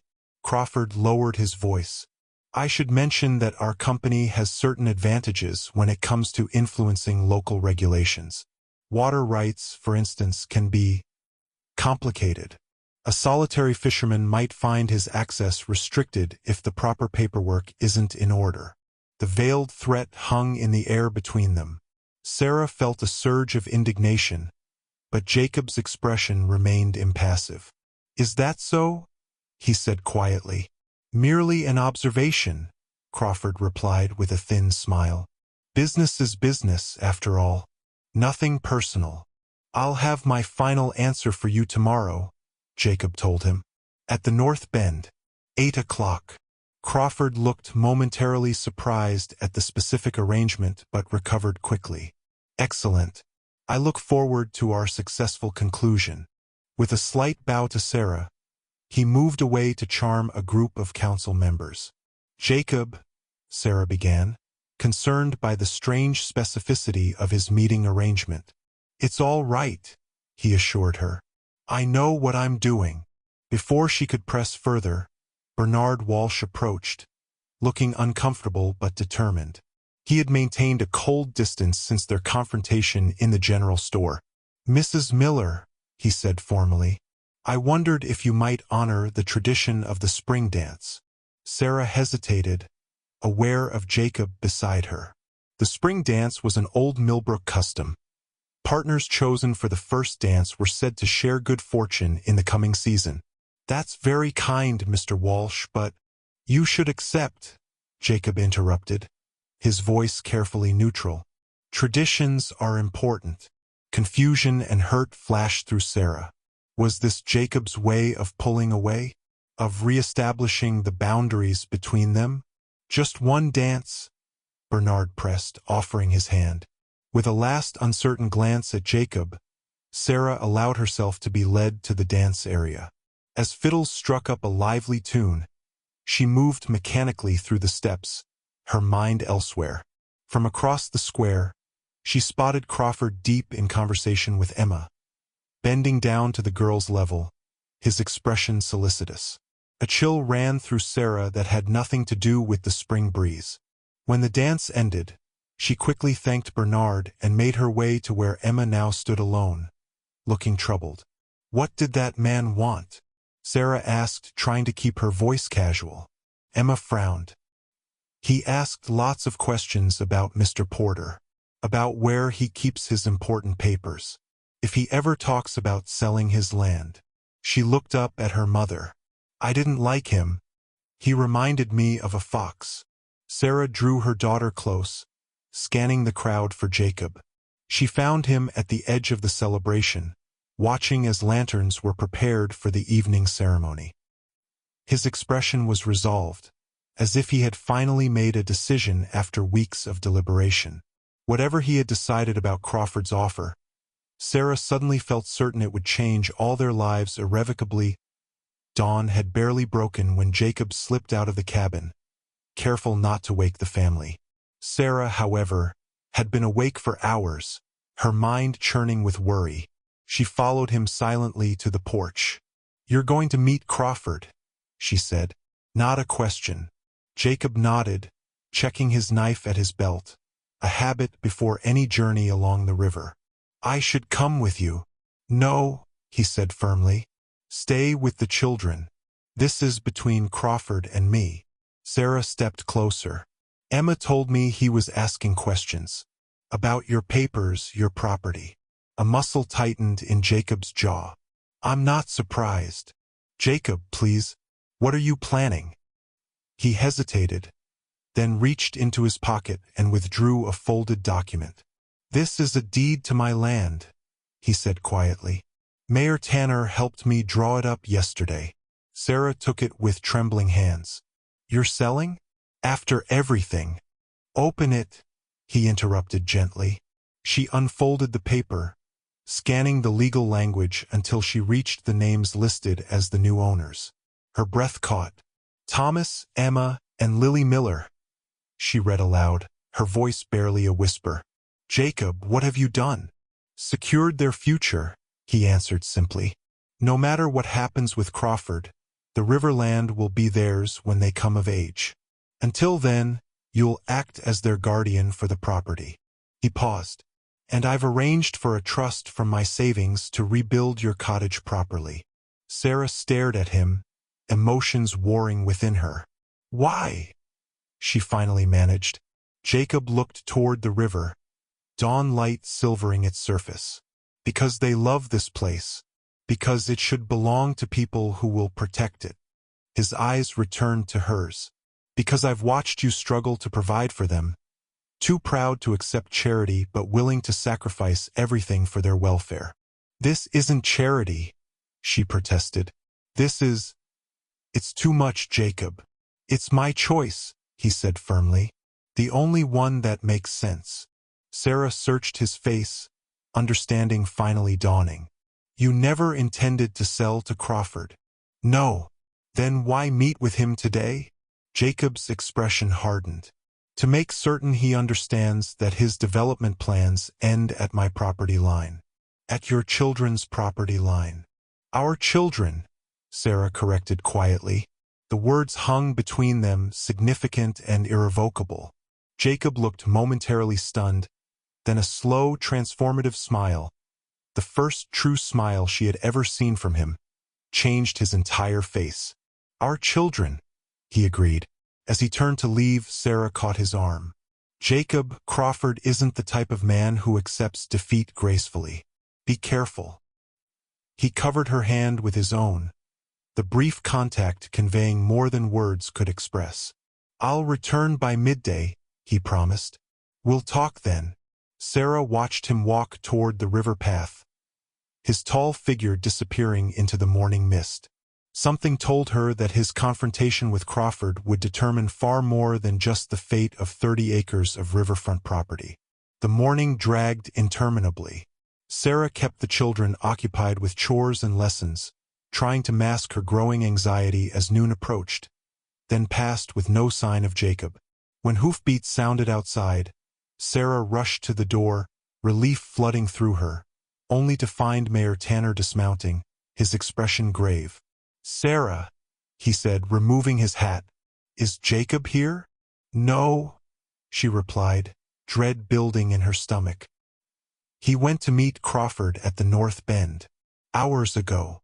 The mayor's face tightened. "I was afraid of that. Crawford came to my office an hour ago, furious. Said Jacob had made a fool of him, transferred the land before their meeting." "Jacob did what he thought was right," Sarah defended. "I know that.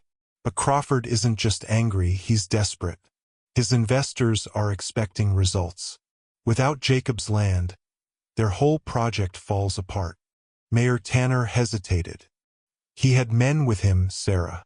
Rough types not from around here." Cold fear gripped her. "We need to find Jacob. I've sent word to the sheriff in Riverdale, but he's hours away." The mayor looked toward the river path. "Crawford mentioned something about surveying the North Bend, seeing what could be salvaged from their plans." Sarah made a swift decision. "Stay with the children," she told the mayor, already reaching for her shawl. "Sarah, wait." But she was already moving, fear lending speed to her steps as she raced along the familiar path to the North Bend. As she approached, she heard men's voices raised in anger. Crawford stood with 2 burly companions on the riverbank, facing Jacob, who stood ankle-deep in the water, seemingly unbothered by their presence. "You've made a serious mistake, Porter," Crawford was saying, his cultured voice now harsh with threat. "That deed transfer won't stand up to legal scrutiny. My lawyers will see to that." Your lawyers are welcome to try, Jacob replied calmly. The deed is proper and filed with the county. Crawford's face flushed with anger. Do you have any idea who you're dealing with? My company has developed entire towns. We don't let some backwoods fishermen stand in our way. This isn't about me, Jacob said. It's about the river. About preserving something that can't be replaced once it's gone. How poetic, Crawford sneered. Perhaps you'll find comfort in your principles when we dam the river upstream and leave your precious fishing grounds dry. Sarah gasped involuntarily, drawing the men's attention. Jacob's eyes widened at the sight of her. Sarah, go back, he called, a new urgency in his voice. Crawford turned, his expression calculating as he took in her presence. Mrs. Miller, how convenient. Perhaps you can talk some sense into your protector. Unless you want your children to inherit worthless mudflats instead of valuable property. Leave her out of this, Jacob warned, stepping forward.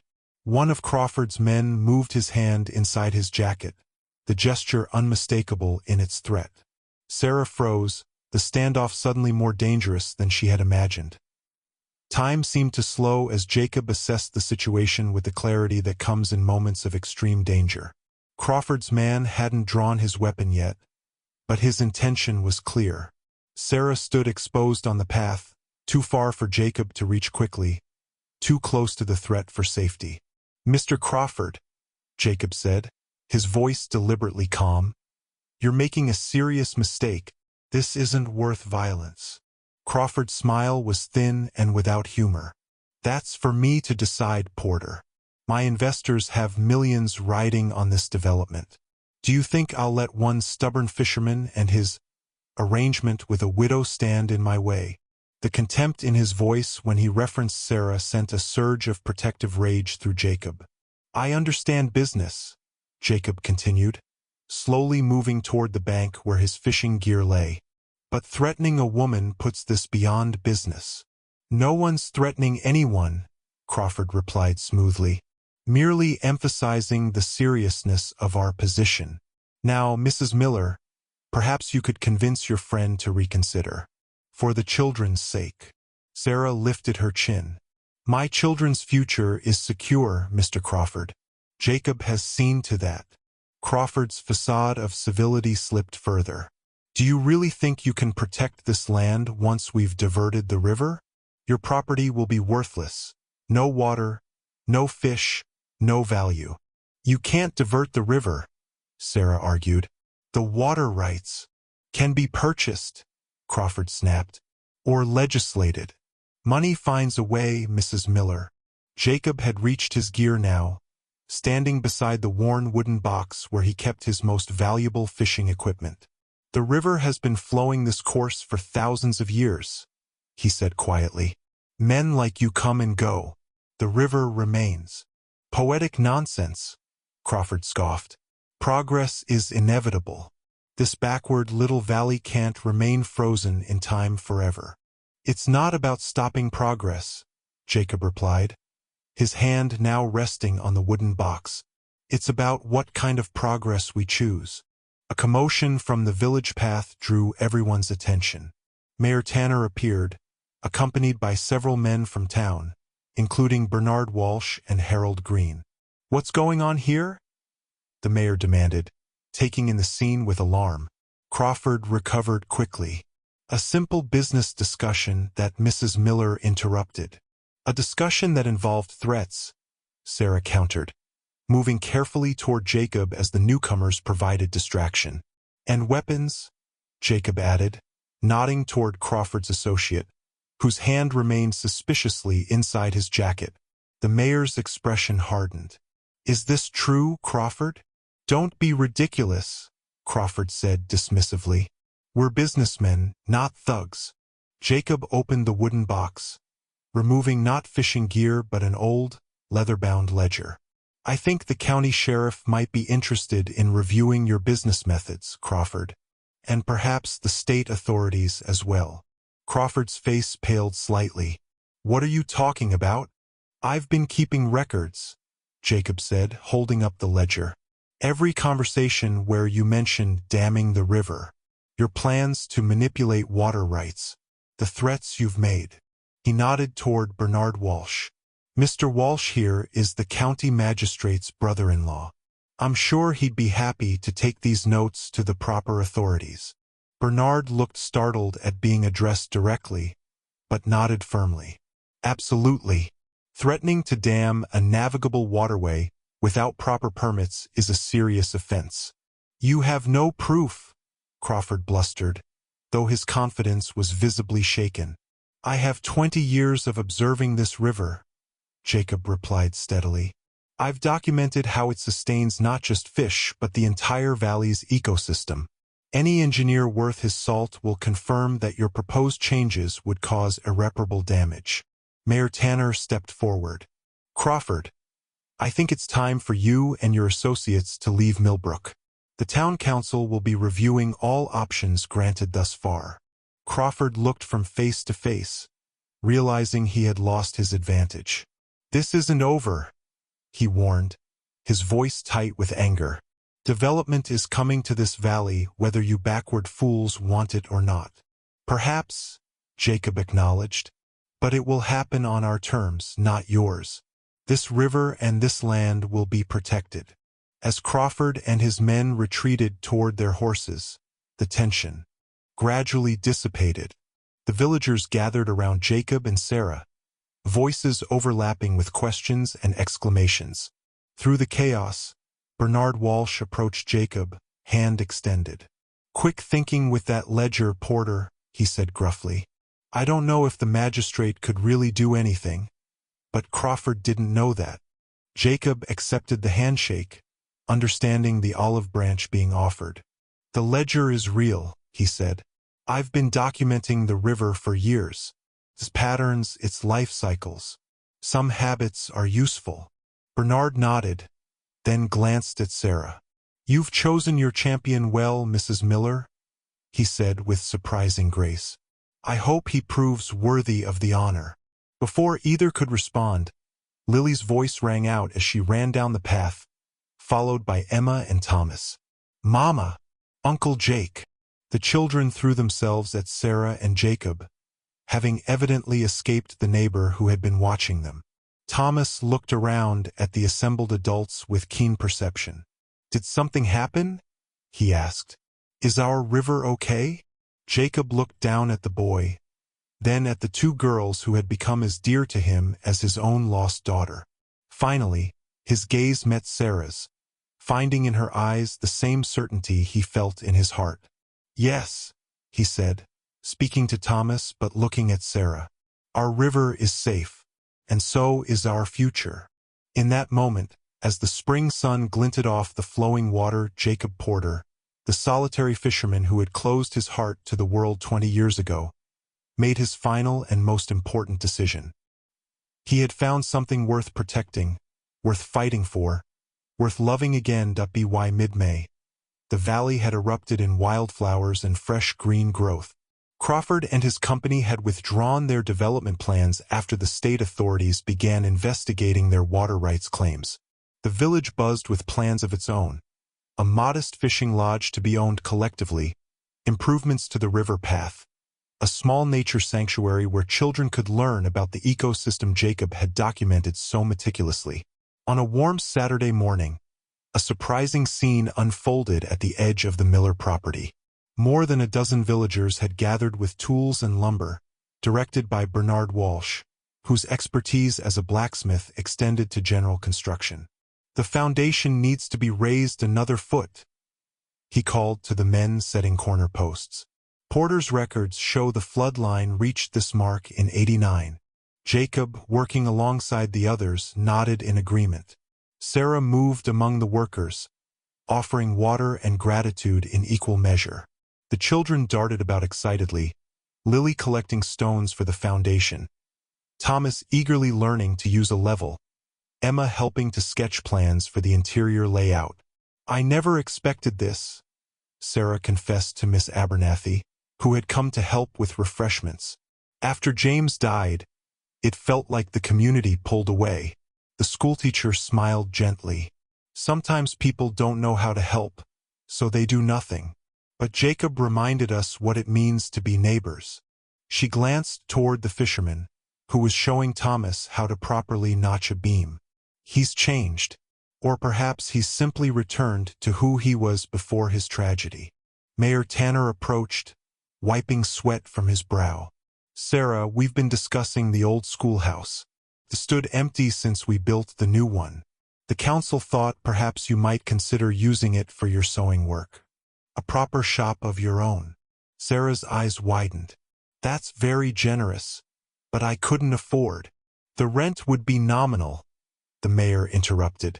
And with summer visitors coming for fishing, there'll be demand for quality mending and new clothes. The valley's changing, but in ways we control now. He glanced at Jacob. Thanks to some who reminded us what's worth preserving.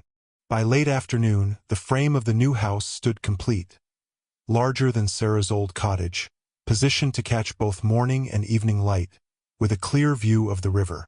Jacob had insisted on adding a wide porch where, he said gruffly, one could sit and watch the water in all seasons. As the workers began dispersing, Bernard approached Jacob, who was securing tools in a wooden chest. You've done good by them, Porter, he said without preamble. And by the river. Jacob straightened, measuring the man who had once been his rival. They've done better by me, he replied honestly. Bernard nodded, understanding more than Jacob had expressed. The house should be finished before first frost. Solid construction. It'll stand for generations. That's the plan, Jacob agreed, his gaze drifting to where Sarah stood with the children, examining the day's progress. After Bernard left, Jacob walked to the edge of the building site where Lily was arranging her collection of river stones in careful patterns. What are you making?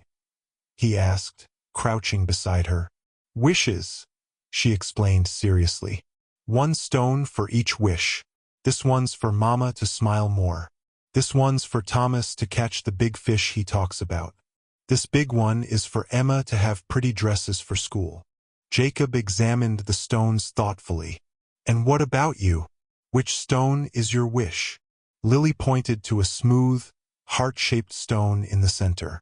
That one's for you to stay forever, she said with a child's directness. With us. Something caught in Jacob's throat.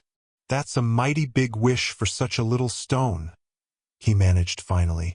The size doesn't matter, Lily informed him.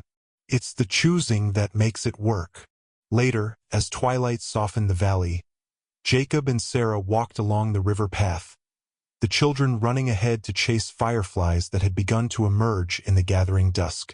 Bernard says the house will be finished before winter, Sarah remarked, her hand lightly touching a support beam as they passed. He knows his craft, Jacob agreed. The foundation is solid. They both understood they were speaking of more than just the house. Jacob, Sarah began hesitantly, when the house is complete, I've been wondering what you intend. He stopped walking, turning to face her fully. What I intend? Your cabin, she clarified. Will you return to it, or? She left the question unfinished, vulnerability evident in her eyes. Jacob looked at the new house rising on the hill, then at the children playing by the water's edge, and finally back to Sarah. In the fading light, she was as beautiful to him as the river at dawn. Essential, life-giving, a current he could no longer imagine living without. 20 years ago, he said slowly, I made a choice by the water. The wrong choice, perhaps, though it was all I could see at the time. His weathered hand reached for hers, tentative but determined. I've lived with that choice every day since. Lived half a life because of it. Sarah's fingers twined with his, warm and certain. I won't make that mistake again, Jacob continued. If you'll have me, Sarah Miller, I'd like to build one home, not two. One life, shared. Is that a proposal, Jacob Porter? She asked, a smile playing at her lips. The most important one I've ever made, he confirmed. Though I'm out of practice with such things. Sarah stepped closer, resting her free hand against his chest where his heart beat steady and true. "Then let me help you practice," she murmured. "Ask me properly so I can say yes." As the first stars appeared above the valley, Jacob Porter, fisherman, protector of rivers, reluctant hero, finally cast his net for the greatest catch of his life, and found, to his wonder, that she had been waiting for him all along. October painted the valley in gold and crimson, the river reflecting the fiery canopy overhead.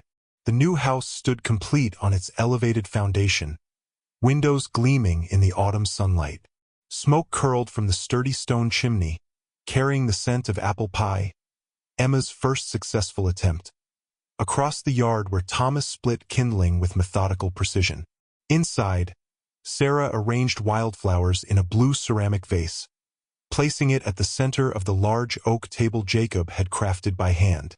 The table, big enough for 5 with room for guests, had been his wedding gift to her, each joint and curve speaking of patience and devotion. Their wedding 3 weeks earlier had been simple but joyful, held by the river bend where they had first truly connected. Pastor Winters had officiated, his wife's initial disapproval softened by time and the undeniable rightness of their union. The entire village had attended, the celebration afterward lasting well into the evening. Now they were preparing for their first dinner in the completed house. Jacob had insisted they wait until everything was finished. Floors laid, walls painted, roof sealed against the coming winter, before moving in properly. "A home should be ready to receive a family," he had said. "Not the other way around."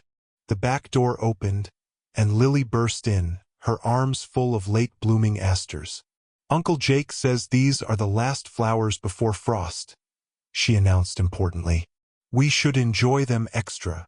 Sarah smiled, still marveling at how naturally Jacob had assumed a father's role with the children while never attempting to replace James in their memories. He had helped Thomas build a small shrine by the river where they sometimes went to talk to First Dad, as Lily called him.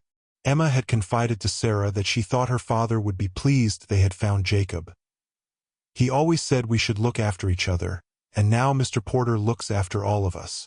Jacob himself entered last, carrying a string of fresh trout, his contribution to their first meal in the new home. He moved with a quiet confidence that still sometimes surprised Sarah. The silent, withdrawn man she had first encountered by the river had gradually given way to this steady presence. A man who now spoke at town council meetings and occasionally even laughed at Lily's endless jokes. "River's running clear today," he reported, hanging his coat on the peg that seemed made for it. "First ice will come by month's end."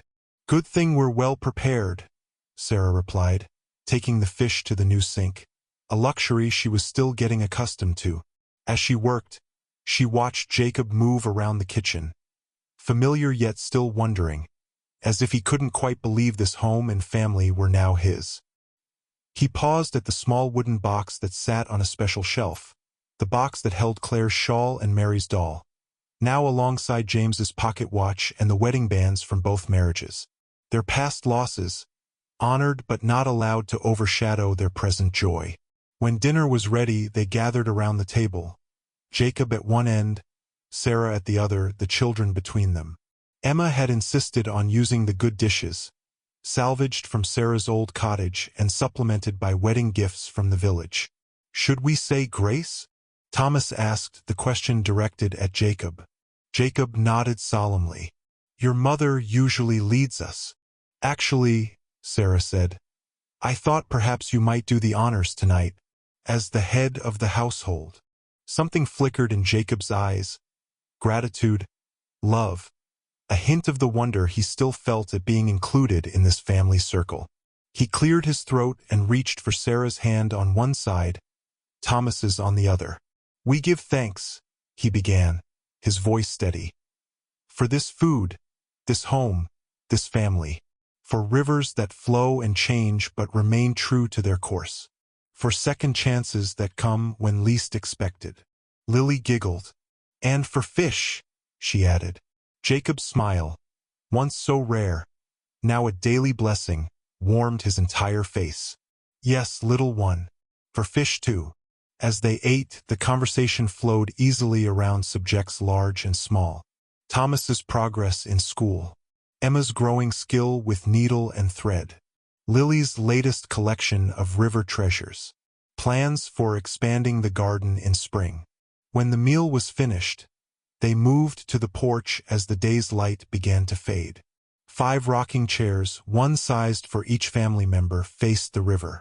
Jacob had carved each one himself during the summer months, working by lantern light after long days of house building. "Will you tell us a river story, Jacob?" Emma requested, settling into her chair. "Which one would you like to hear?" he asked, though he already knew the answer. "The one about the fisher with the rough hands," Thomas said. Jacob smiled, reaching for Sarah's hand as twilight settled over the valley. "There once was a solitary river fisher," he began, his voice flowing like the water that had shaped his life, "who believed his hands had only ever provided for himself, until the day 3 children stood on his riverbank, and he discovered his hands could build a home, hold a family, and offer a heart he thought long buried beneath still waters." As night deepened around them, the 5 rocking chairs moved in gentle rhythm, like boats anchored safely in a protected harbor. Inside the house, the table waited for tomorrow's breakfast, tomorrow's conversations, tomorrow's shared life. And the river flowed on, constant yet ever-changing, much like the family that had found its true home on its banks.